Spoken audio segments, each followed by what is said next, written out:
اس کو جب آپ پڑھیں گے تو اس میں وہ حقائق ہیں کل کائنات کے بارے میں، آپ کے اپنے جسم کے بارے میں، آپ کیسے وجود میں آئے، آیا کہ ارتقاء سے آئے، اور ارتقاء ہوا تو کیسے ہوا، کس طرح ہوا، آیا کہ آپ جو ہے وہ جو آدم و حوا والے قصے کہانیاں ہیں، ہر سب کے سب حقائق آپ کی، یعنی کہ وہ حقائق ہیں کائنات کے کہ دنیا کی کوئی طاقت، بڑے سے بڑے سائنسداں جو ہیں وہ بھی غلط ثابت نہیں کر سکتے، وہ بھی سرنڈر کر جائیں گے کہ جہاں سائنس نہیں پہنچی وہ مجبور ہو جائیں گے سوچنے میں، جہاں سائنس نہیں پہنچی وہاں کے بارے میں لکھنا، اس میں لکھنا یہ کیسے ممکن ہے ایک ہی صورت میں کہ جس کا وجود ہے وہی لکھ سکتا ہے۔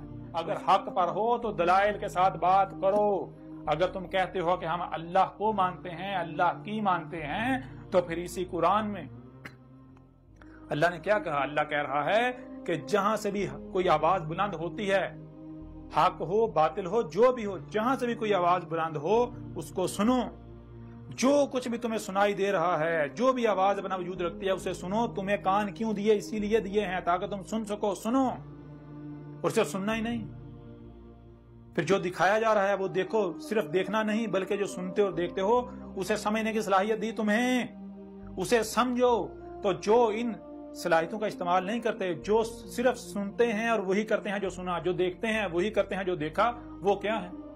جو عقل کا استعمال نہیں کرتے، جو غور و فکر نہیں کرتے، جو سنا اور دیکھا اس کی تحقیق نہیں کرتے، اندھوں کی طرح اپنے باوجد کے پیچھے چلتے ہیں، تو ان کے بارے میں اس پورے قرآن میں جگہ جگہ کیا کہا؟ ایک مقام پر کہا کہ وہ اندھے ہیں، دوسرے مقام پر کہا کہ وہ پالتو جانور ہیں، وہ جانور جن کے گلوں میں پٹے ڈالے ہوئے ہیں، جن کے پٹے دوسروں کے ہاتھ میں ہیں، جس کے ہاتھ میں پٹا ہے اسی کے پیچھے جاتے ہیں، ادھر ادھر اپنے گردن نہیں کر سکتے، اپنا رخ ادھر ادھر نہیں کر سکتے، اگر ادھر ادھر رخ کریں گے تو جس کے ہاتھ میں رسی ہے ان کی وہ پٹے گا ان کو۔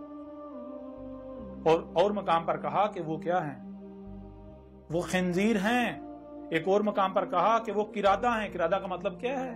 قرادہ کا مطلب ہے کرا اور رد، گول والی تے اس کا اظہار کریے، جو کرا کیا اس کو رد کر دینا۔ کرا کہتے ہیں جو بھی آپ نے سنا دیکھا، جو بھی آپ نے سنا جو دیکھا، جو یعنی کہ جو پڑھا کیسے جاتا ہے؟ تو یہ جو بھی آپ کے سامنے آیا تو اس کو رد کر دینا، اسی کو پھیر دینا، وہی کر دینا بغیر سمجھے۔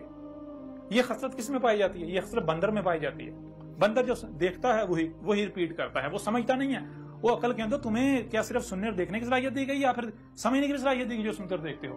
تو اگر تم جو سنتے اور دیکھتے ہو بغیر سمجھے اس کے اوپر عمل کرتے ہو، بغیر سمجھے اس کے پیچھے چلتے ہو، تو تم پھر کیا قرادہ نہیں ہو؟ جو سنا جو دیکھا بغیر سمجھے اسی کو پھیر رہے ہو، وہی کر رہے ہو۔ پھر اور مقام پر کیا کہا گیا کہ یہ الاموات ہیں، یہ تو زندہ ہی نہیں ہے، ان کا زندہ یعنی کہ زندہ ہونا نہ ہونا ایک برابر ہے۔ یہ الاموات ہے، یہ ایسے ہی جیسے ایک شے ہے تو صحیح لیکن اس کے وجود کا کوئی فائدہ نہیں ہے، کوئی مقصد نہیں، بے مقصد بیکار ہے، اس کا نہ ہونا ہی یعنی کوئی ایسے جیسے ہے ہی نہیں، اس کا ہونا نہ ہونا ایک برابر ہے۔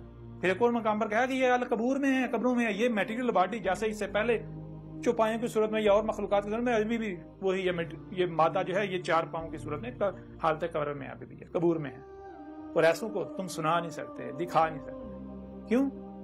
کیونکہ یہ اندھے ہو چکے ہیں، اور اندھے یہ آنکھیں اندھی نہیں ہوتی، آنکھیں تمہیں ظاہر دکھاتی ہیں، کان تمہیں ظاہر سناتے ہیں، اور جو مکمل جو ہوتا ہے، مکمل صرف وہ نہیں جو ظاہر ہے، مکمل تو جو باطن ہے، جب تک وہ سامنے نہیں آئے گا تب تو مکمل نہیں ہوگا۔ کوئی بھی شے آپ اپنے سامنے رکھ لو، کوئی بھی تم اپنی ذات کو لے لو، کیا تم وہ ہو جو سامنے نظر آ رہے ہو یا پھر باطن کو ملایا جائے گا تب تم مکمل ہوگا؟ کوئی بھی شے لے لو، کسی شے کو سامنے رکھ لو، اس کا مکمل وجود کب سامنے آئے گا؟ جب ظاہر و باطن دونوں کو سامنے رکھا جائے گا۔ تو ظاہر تو دکھاتی ہیں یہ آنکھیں، سر کی آنکھیں، باطن کیسے دیکھتی ہو؟ تم تو باطن دیکھ نہیں رہے، باطن دکھاتی ہیں باطن آنکھیں، جو آنکھیں اندر چھپا کر رکھی ہیں، کون سی؟ تمہارے سینوں میں دل، جن کے دل زندہ ہیں۔ یہ آنکھوں سے اندھا ہونا اندھا نہیں ہوتا، دل ہیں سینوں میں جو اندھے ہو جاتے ہیں۔ بہرحال اب آپ کے اوپر ہے کہ آپ اندھوں کی طرح مجھے گالیاں دیتے ہیں۔ اب وہی کرتے ہیں جو قوم نوح نے کیا تھا، قوم عاد نے کیا تھا، قوم ثمود نے کیا تھا، جو قوم شعیب نے کیا تھا، جو قوم لوط نے کیا تھا، جو آل فرعون نے کیا تھا۔ تو پھر انجام آپ کو ان سے مختلف نہیں ہونے والا۔ بار بار کہہ رہا ہوں، جان لیں عذاب آپ کے سر کے اوپر کھڑا ہوا ہے۔ جو کہتے ہیں کہ اس کا قرآن میں ذکر نہیں ہے، آدھے سے زیادہ قرآن میری تاریخ ہے، یہ اس کے اندر کھول کھول کے رکھ دیا، دنیا کی کوئی طاقت اس کا رد نہیں کر سکتی۔